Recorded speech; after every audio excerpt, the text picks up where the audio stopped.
Welcome to Clued in Mystery. I'm Sarah. And I'm Brooke, and we both love mystery. Hi, Brooke. Hi, Sarah. I am so looking forward to this conversation today about another modern great. Me too. We will be speaking about Lynda La Plante. And I I think there's so much to say about her. Born as Linda Titchmarsh in Liverpool in 1943, she is the second of three children from a working class household. As a young girl, she started writing plays and pursued acting as she grew up, ultimately attending the Royal Academy for Dramatic Arts and then joining the Royal Shakespeare Company. She appeared in several TV productions in the 1970s, and during the same decade, her first screenplay was produced. Her breakout, Widows, appeared on UK screens in the early 1980s and was very popular. The premise is that widows of a criminal gang finish the job in which their husbands failed and died. Several other productions followed through the 1980s and early 1990s, and she is perhaps best known for Prime Suspect, a series starring Helen Mirren that aired in six, two, or three episode installments between 1993 and 2006. While she was writing for television, she was also writing crime novels and has authored several series, including series that are based on Prime Suspect and Widows. In total, she has written over 150 hours of television and over 30 novels, earning her the moniker of Queen of Crime Drama. Her work has received several awards, including recognition from the British Academy of Film and Television Arts, or BAFTA, an Emmy, a British Broadcasting Award, the Royal Television Society Writers Award, an Edgar Award, and a Women in Films Award. She was named a member of the Order of the British Empire, inducted as a Fellow of the Forensic Science Society, in which acknowledged the accuracy of the forensic detail in her writing. And she is a recipient of the Crime Writers Association Diamond Dagger. So, as I said, Brooke, I think there is a lot to say about Lynda La Plante and her contribution to mystery. There sure is. And you and I were texting as we were reading to prepare, and I said to you, where has Lynda La Plante been my whole life? Because I definitely had that feeling of why have I not been reading her books? They are fantastic. They are so good. I've read from a couple of her series, one featuring Detective Chief Inspector Anna Travis, and a couple of books from her series that's based on Prime Suspect. And she's got a series actually that is before Prime Suspect as well. And those feature Jane Tennyson. So far, I've only read from the Anna Travis series. I started at the beginning because that's what I like to do. And I read Above Suspicion and immediately started in on book two, The Red Dahlia. Immediately from page one, I was just hooked and just drawn in. And I think it says a lot about the way she writes when you take into account her experience in her acting career and her training as a professional actor, because I think that her stories are just so vivid and dramatic. Those two things just have to go hand in hand for the reason that you're just immediately drawn in, just like you're watching a television show. I agree, Brooke. I think she works very closely with experts. So, not just forensic experts, where, I mentioned that she'd been recognized because I think she's very careful about making sure that she's accurate in terms of the way that she talks about science. And so in Prime Suspect, that first aired when DNA was really emerging as a tool for police. And so if you watch that first series or early series of Prime Suspect, there's explanation of how DNA works and how the police can use it. But she's continued that as she's continued writing. So, using digital forensics, for example. I listened to an interview with her where she talks about that she makes it a point to go and speak to people who are similar to the people that she's writing about. So if she's writing about a prisoner, she tries and speaks to someone who has experience in the prison system. If a character is a prostitute, she speaks to prostitutes to really understand what it is that that makes them work. And it, as you say, you really see that reflected in her writing.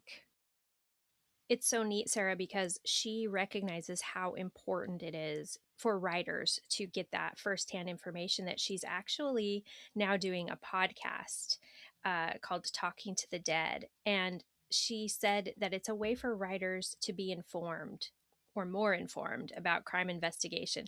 Maybe you're not as brave of an author as she is to go to the prison or meet with the murderer, but she brings on cops and scientists and, arms specialists and different people to help inform other writers. And I just thought that was such a neat idea for her to do because it is something, it's kind of a specialty of hers. Yeah, I agree. I think that that is a way for her to kind of give back to the writing community. And also, I wonder if it isn't born a little bit of frustration out of frustration with people who take some liberties with those facts. And I personally don't have an issue with people doing that because I think it's fiction and you've got a lot of creative license. But I certainly can appreciate when someone has taken the time to do a lot of research and it's reflected in their work. And I will say, um, she does a great job of not overburdening the reader with that research, right? Because I have read where someone clearly has spent hours and hours meticulously researching how something might work in terms of a crime, and then they pour that into their book, but it's pages and pages and pages, and you kind of get lost in the story. And she doesn't do that at all.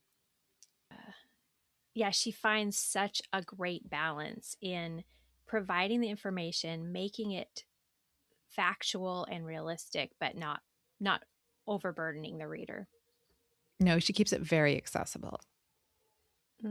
That's right. And I also listened to an interview with her where she speaks on her research, and I found it interesting because another part of the discussion, she was explaining that she really only started writing because she was really tired of being pigeonholed in speaking of prostitutes, she said she thinks she's had like 150 parts as the 5 seconds on screen television prostitute role. It was really cute the way she explained that she was having these throwaway roles and she was tired of it. And so she thought, well, let me try and write something. And this was her first stab at widows. So I'm thinking, like, uh, when you have this change from being an actor into a writer, you might not expect this person who's really just trying to get some better roles for women on television to take it so seriously and become this very careful researcher. She didn't take the job lightly. She sort of turned into a journalist in a way, or the skills of a journalist, I should say. Yeah, I think that's a fair assessment. And I think, you mentioned, she wanted to create roles for women. Um, and Helen Mirren credits her career to Prime Suspect, right? And I think that's often, when you hear Helen Mirren's name, that's often what people associate her with. But she had several actors were cast early in their careers in productions that she had written. So Michael Fassbender, Carey Mulligan, Paul Bettany, Ray Fiennes, Idris Elba, all of them have had roles in her productions, and there's probably others as well. Hmm. Yeah, definitely kicked off some careers. And, I learned she's very particular about who got cast. And then she ends up creating her own production company so that she can retain that control. But, she, in the same interview I listened to, she was laughing because they said, we found this great actor to play such and such character. And when she got there, she's like, if he can carry me over his shoulder down the stairs, then he can play this guy. But because they were just thinking, he's handsome, he looks good on screen, he'll be great for this role. And she was wanted to make sure that, like, no, in this particular story, the man would have been capable to do what the character actually does in the story. And I thought that was really interesting. But speaking of realism, Sarah, it can be uncomfortable at times, right? These are not cozy mysteries. Not at all. I don't know if I would say they're gritty, but they're certainly not, they're not light. And I don't know if you've watched any of Prime Suspect, but even the way that it's filmed, it's dark, right? The lighting treatment is so that it's darker. You know, if you think about something that is a lighter, cozier mystery on television, the colors are a little bit more vibrant. It's a little, you know, there's more day shots. You don't get that in Prime Suspect. It's dark. Mm-hmm. Exactly. So to kind of portray that feeling of this very realistic storytelling, her books don't minimize the brutality of murder.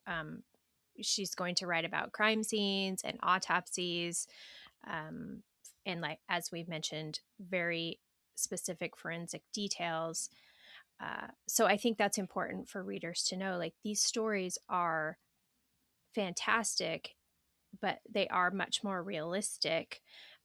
I don't think she does this for any shock value, though, because she's really talking about the cost and the emotional weight that these crimes create, not just for the victim and the victim's family, but you see it in the police officers of what they have to go through. I agree, Brooke. It's not gratuitous, right? Like there is a place and a purpose for all of the detail that she provides. And as you say, there's a lot of time spent on what is the what is the impact on all of the people around the crime. When I was researching her, um, I drew a parallel to Mary Roberts Reinhardt and the way that Reinhardt had, used and reused her IP. I think Lynda La Plante has done the same thing because, she's the the first book in the Prime Suspect series, the same time as the television production. And I think I don't know if she wrote Widows first and then started writing books in that world. Uh, and for Widows, there's an American version that was produced in the early 2000s, and there was a film in 2018. So she's reimagining some of that work. And with Prime Suspect, there's a series that takes place before she becomes DCI. So you get to see the early parts of Jane Tennyson's career. And I just think it's really interesting that she hasn't limited herself to the first story that she's thought of in the various characters that she's created. Oh, that's such a cool parallel with a golden age author who did something really, really similar, Sarah. That's a great point that I hadn't thought of. But it does tie in to this idea that I've been thinking about, that she really takes writing as her job, right? And not in a she talks about discipline and structure and deadlines. She really looks at it as a job and a business. And so there she uses her IP in great ways to generate income.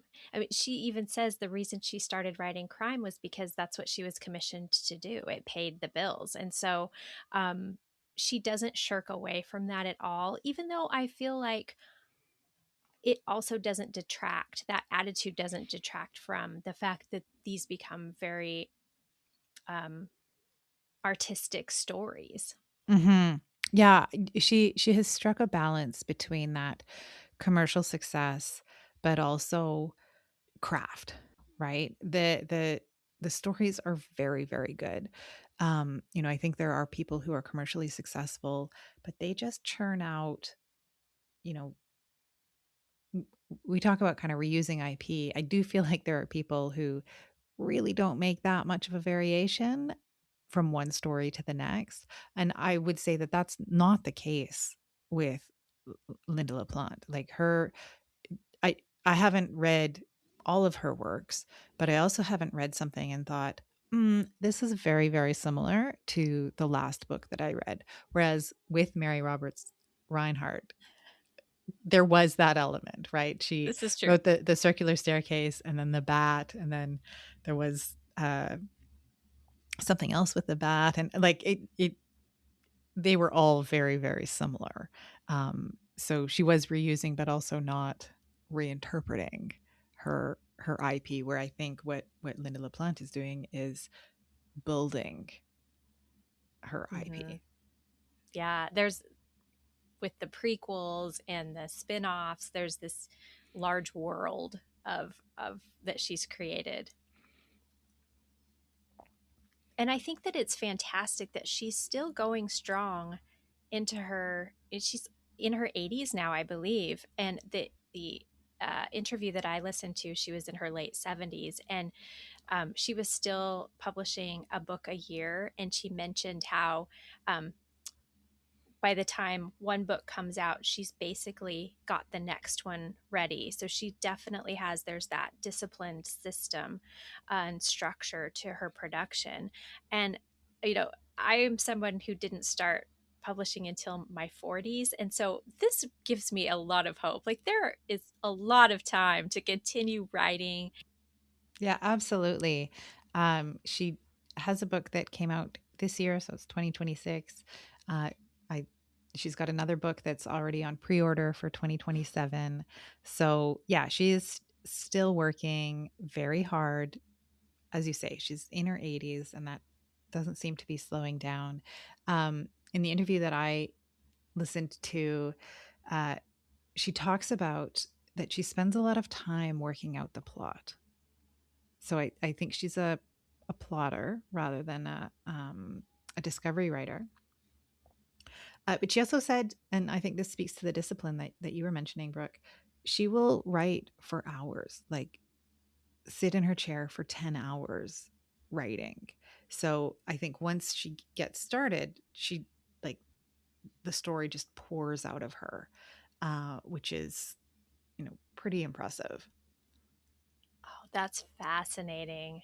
We have also covered two other modern greats, Sue Grafton and Ruth Rendell. And I was thinking about how LaPlante, along with those two women, were growing their author careers at about the same time, but in different parts of the world. And how during that time period of mystery fiction, they really helped reshape the role of women. And it was during this time in the history of mystery fiction that modern crime fiction became more realistic. You know, we had come out of the golden age, and things were a little more sanitized. But so they were helping make this change. There's more realism, a lot more emotional complexity, I think. And then we have these fully realized female investigators. The women in their stories aren't like a quirky side character or the beautiful femme fatale.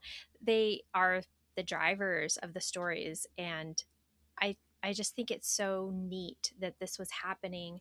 You know, you see like a movement, and that's kind of what was Hmm. going on in the 80s and 90s in mystery fiction, that these female authors were then like making help make these change in the genre.